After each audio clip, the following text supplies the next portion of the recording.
Hello दोस्तों, कैसे आप सभी लोग। मैं अंकित मिश्रा एक बार फिर से आप सभी लोगों का स्वागत करता हूं दोस्तों अपने इस लेटेस्ट वीडियो में। दोस्तों आपको पता होगा कि हम लोग जो है पढ़ रहे हैं लूसेंट की महा मैराथन सीरीज, और लूसेंट के मैं एक एक फैक्ट को बिल्कुल जो है फ्लो चार्ट से और ट्रिक के साथ एकदम बिल्कुल अच्छे तरीके से मैं आपको पढ़ा रहा हूँ। तो अगर आप इसके पहले की वीडियो को नहीं देखे हैं तो जाइए उस वीडियो को देखिए, और डिस्क्रिप्शन बॉक्स में जो है इसकी पूरी प्लेलिस्ट पड़ी हुई है। आप पूरा जो है शुरू से लूसेंट जी को पढ़ सकते हैं बहुत ही अच्छे वे में। ठीक है दोस्तों, आज हम लोग पढ़ेंगे वेदांग के बारे में। और वेदांग पढ़ने से पहले पीछे की जो भी चीज़ें हम पढ़े हैं मैं चाहता हूं उसको एक बार रिवाइज कर दूं, क्योंकि दोस्तों रिवीजन जो है बहुत इंपॉर्टेंट है। आप चीज़ों को पढ़ लेते हैं लेकिन रिवाइज नहीं करते हैं, इसी वजह से चीज़ें क्या होती हैं, भूल जाती हैं। और लूसेंट तो एक फैक्ट की किताब है, उस फैक्ट को रटना समझना बहुत ज़रूरी है, उसको रिवाइज करना बहुत ज़रूरी है। तो मैं बताता हूँ दोस्तों, आज आपको वेदांग पढ़ाने से पहले मैं जितना आज तक पढ़ाया हूँ सारा आपको रिवाइज करना चाहता हूँ 5 से 6 मिनट में दोस्तों। तो सबसे पहले हमने स्टार्ट किया, लूसेंट की किताब उठाई तो सबसे पहले उसमें विषय था इतिहास। इतिहास को पढ़ना स्टार्ट किया।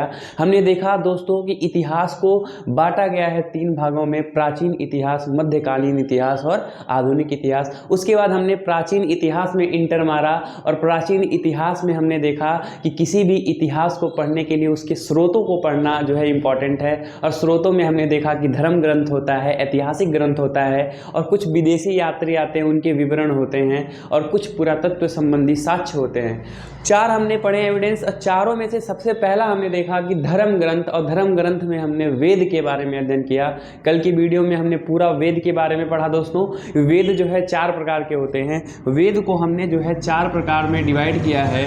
पहला जो होता है दोस्तों वो होता है आपका, पहला वेद है आपका ऋग्वेद, दूसरा वेद है दोस्तों सामवेद, तीसरा जो है यजुर्वेद है, और चौथा क्या है, अथर्ववेद है। तो ये सारी चीज़ें आपको फ्लो चार्ट एकदम क्लियर होना चाहिए दोस्तों। ऋग्वेद में हमने ऋग्वेद का विभाजन देखा। सबसे पहले देखा कि ऋग्वेद जो है वो सबसे प्राचीन वेद है, और सबसे प्राचीन अगर ग्रंथ पूछा जाएगा दोस्तों तो वो क्या होगा, वेद होगा। और वेदों में सबसे प्राचीन वेद पूछा जाएगा तो वो क्या होगा, ऋग्वेद होगा। हमने देखा दोस्तों कि ऋग्वेद में जो है कितने 10 मंडल हैं दोस्तों, 1028 सूक्त हैं, और 10,462 ऋचाएँ हैं। जिसमें से हमने देखा दोस्तों कि 10,462 ऋचाएँ में से इंद्र भगवान को जो है दोस्तों वो 250 ऋचाएँ समर्पित हैं। अग्निदेव को कितनी ऋचाएँ समर्पित हैं दोस्तों, 200 ऋचाएँ। और इसको जो पढ़ता है उसे हम क्या कहते हैं दोस्तों, उसे हम होत्र के नाम से जानते हैं। ये सारी चीज़ें हमने कल अध्ययन किया। उसके बाद दोस्तों हमने देखा कि ऋग्वेद के 10 मंडल हैं, और 10 मंडल में कुछ न कुछ कहा गया है।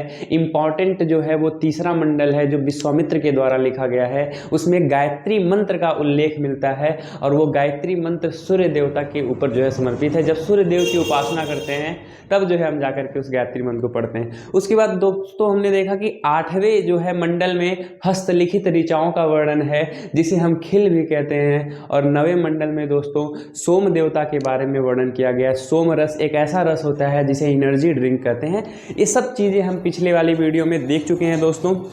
10वां मंडल ऋग्वेद का जो कि सबसे इंपॉर्टेंट है, जो कि पुरुषोक्त में लिखा गया है कि हमारा जो समाज होना चाहिए वो चतुष्वर्णीय समाज होना चाहिए, और उस चतुष्वर्णीय समाज को कर्तव्य के आधार पर धर्म सूत्र में जो है बताया गया है कि जो व्यक्ति शिक्षा देगा उसे हम ब्राह्मण कहेंगे, जो व्यक्ति किसी की रक्षा करेगा उसे हम क्षत्रिय कहेंगे, और जो व्यक्ति व्यापार करेगा उसे वैश्य कहेंगे, और जो दूसरों की सेवा करेगा उसे हम क्या कहेंगे, शूद्र कहेंगे। ये सारी चीज़ें ऋग्वेद की थी। सामवेद क्या था दोस्तों, सामवेद गाए जा सकने वाली ऋचाओं का संग्रह था। यानी कि सामवेद में हमने स्टार्टिंग कर दिया था किसी भी चीज़ को गा करके याद करना। इसीलिए दोस्तों इसको हम भारतीय संगीत का जनक भी कहते हैं, फादर ऑफ म्यूजिक भी कहते हैं। और तीसरी चीज़ दोस्तों, जो सामवेद को पढ़ता है उसे हम उद्रात कहते हैं, उसे हम उद्रात कहते हैं। ये भी चीज़ें आपको ध्यान देनी है। सारी चीज़ें हम पीछे वाली वीडियो में पढ़ चुके हैं। उसके बाद दोस्तों हमने देखा था यजुर्वेद। तो यजुर्वेद क्या है दोस्तों, यज्ञ, कर्मकांड, शादी विवाह के जितने भी कर्मकांड के नियम होते हैं वो जो है यजुर्वेद में आपके मिलते हैं। और यजुर्वेद को जो पढ़ता है दोस्तों उसे हम अथर्व कहते हैं। क्या कहते हैं दोस्तों, अथर्व कहते हैं। और यजुर्वेद एक ऐसा वेद है दोस्तों जो कि हिंदी पद्य में भी लिखा गया और हिंदी गद्य में भी लिखा है, तो दोनों में लिखा गया है। ऐसा वेद क्या है दोस्तों, यजुर्वेद है। ठीक है, अब हम पढ़े थे अथर्ववेद। तो अथर्ववेद का नाम अथर्ववेद क्यों पड़ा था, क्योंकि अथर्वा ऋषि ने जो है बताया था कि अथर्ववेद जो है, अथर्ववेद की खोज किसने की थी, अथर्वा ऋषि इसीलिए उनका रचयिता वही है, इसीलिए उनके नाम पे ही क्या पड़ गया दोस्तों, अथर्ववेद पड़ गया। अथर्ववेद में हमने देखा कि जादू टोना, विवाह के बारे में और बाकी दोस्तों अंधविश्वास लोग करने लगे, भूत प्रेत को लोग मानने लगे थे अथर्ववेद में। और दो और इम्पॉर्टेंट चीज़ हुई थी दोस्तों, पहला कि जो है इसमें स्त्री के जन्म की निंदा की जाती थी, कि स्त्री जन्म होती थी तो उसे मार देते थे, उनकी निंदा करते थे। और जो दूसरा इंपॉर्टेंट बात है दोस्तों कि सभा और समिति को प्रजापति की 2 पुत्रियां मानी गई हैं। तो यहाँ तक दोस्तों हमने कंप्लीट कर लिया था, एकदम एक कहानी की तरह आप इसको रिलेट करके आप समझ सकते हैं। पूरे लूसेंट की किताब को आप फैक्ट को कहानी की तरह रख सकते हैं बहुत ही आसान वे में। तो हम लोग वेद तक पढ़ लिए दोस्तों। अब धर्म ग्रंथ का जो दूसरा टॉपिक है वो है वेदांग। वेदांग के बारे में आज हम लोग अध्ययन करेंगे कि वेदांग होता क्या है। ठीक है दोस्तों, तो समझाने की मैं कोशिश करता हूँ, एकदम सिस्टमैटिक तरीके से समझेंगे। देखिए दोस्तों, वेद की खोज हो गई थी। वेद में हमने 10,462 ऋचाओं का हमने देखा संग्रह है ये वेद। अब दोस्तों हुआ क्या कि जब वेद खोजा गया तो वेद के बाद जब लोगों के सामने आया, वेद की बहुत सारी किताबें बन गई, लोगों के सामने जब आया तो वो पढ़ने में लोगों को कठिनाइयाँ आने लगी, तो वेदों को समझ नहीं पाते थे। और उसी को समझने के लिए दोस्तों किसका निर्माण होता है, वेदांग का निर्माण होता है। तो वेदों को सिस्टमैटिक तरीके से 6 तरीके से हम 6 जो है पार्ट में हम समझ सकते हैं, उसी को हम क्या बोलते हैं दोस्तों, वेदांग बोलते हैं। वेदांग के 6 अंग होते हैं। ध्यान से पढ़िएगा दोस्तों कि वेदों को समझने हेतु रचित ग्रंथ है, यानी कि एक ऐसा ग्रंथ दोस्तों जो कि वेदों को हम उससे क्या कर सकते हैं, वेद को आसानी से समझ सकते हैं। ठीक है, कहानी की तरह आप रिलेट करेंगे कि वेदों को समझने हेतु रचित ग्रंथ को क्या कहते हैं, वेदांग कहते हैं। कंपोज टू अंडरस्टैंड वेदा क्या कहलाता है, वेदांग कहलाता है। इसकी संख्या दोस्तों 6 है। कौन कौन सी है ध्यान से देखिएगा और इसे याद भी करिएगा, बहुत ही इंपॉर्टेंट है। पहला दोस्तों है शिक्षा। तो शिक्षा में क्या बताया गया है दोस्तों, शिक्षा में उच्चारण के लिए जो है बताया गया है। और जो है दूसरा है दोस्तों कल्प। कल्प में रस्म और समारोह, यानी कि जो सेरेमोनी होते हैं, रस्म समारोह कैसे होता है, इस सारी पूरी जो है किताब बनाई गई है जिसका नाम कल्प है। ठीक है दोस्तों, उसके बाद जो तीसरी किताब है दोस्तों वो क्या है, तीसरा ग्रंथ है वेदांग है, वो है व्याकरण। तो व्याकरण में आपको पता ही होगा व्याकरण क्या होता है, जब हमें शुद्ध शुद्ध बोलना, शुद्ध शुद्ध बैठना, शुद्ध शुद्ध बात करना आ जाए उसे हम क्या कहते हैं, ग्रामर कहते हैं, व्याकरण कहते हैं।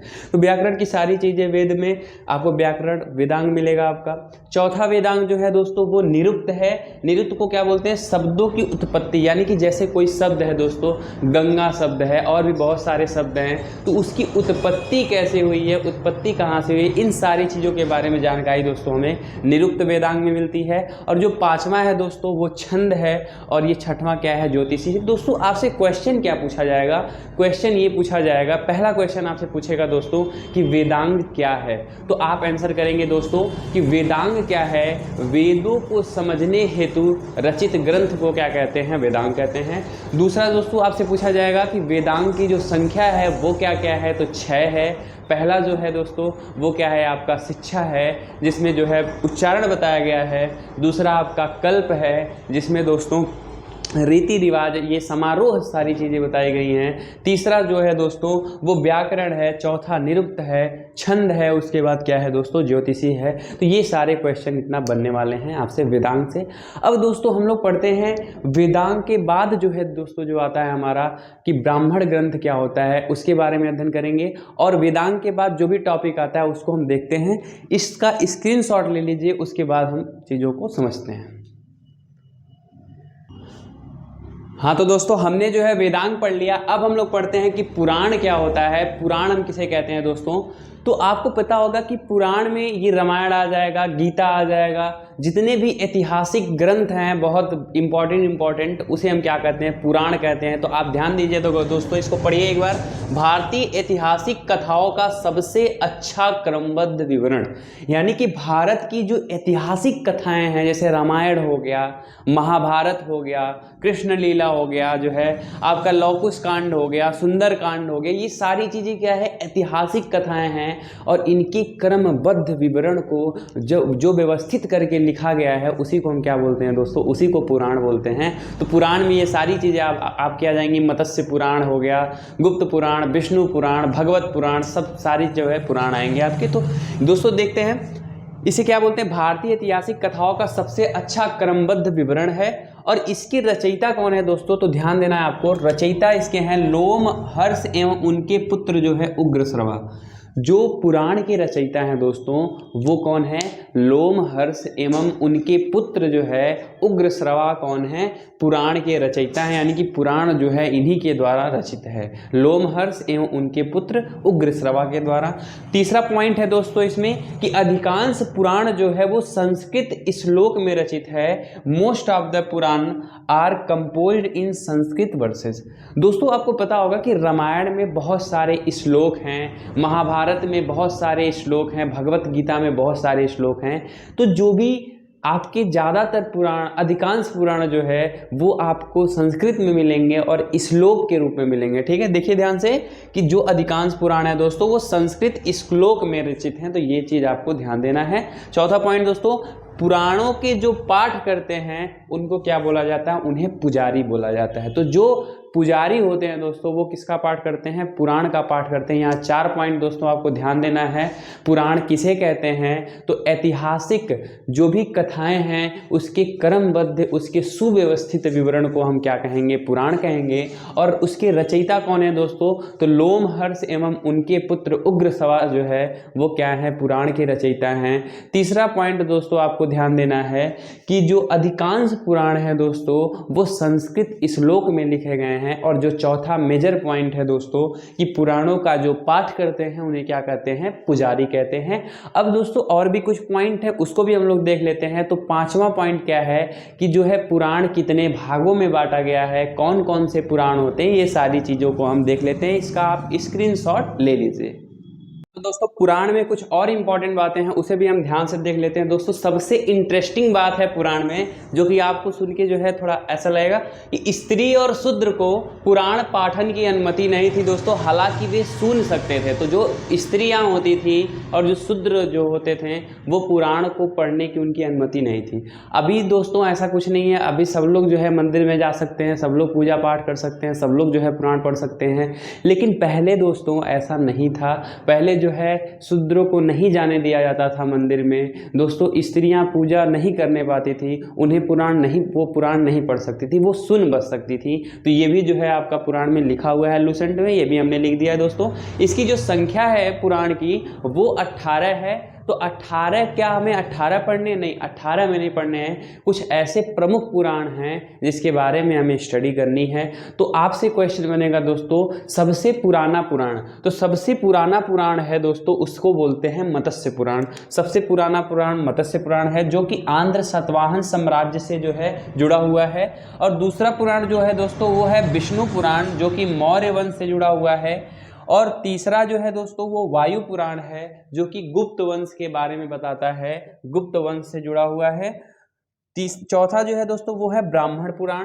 तो ब्राह्मण पुराण जो है वो पुरु वंश से जुड़ा हुआ है, इसे हम महापुराण के नाम से भी जानते हैं। और भगवत पुराण दोस्तों है वो श्री कृष्ण भक्ति से जुड़ा हुआ है। ठीक है दोस्तों, अब इस पुराण को याद कैसे करेंगे उसके लिए मैं आपको छोटी सी ट्रिक बताता हूँ जो कि मेरे दिमाग में चल रही है, उसको मैं आपके साथ शेयर करता हूँ।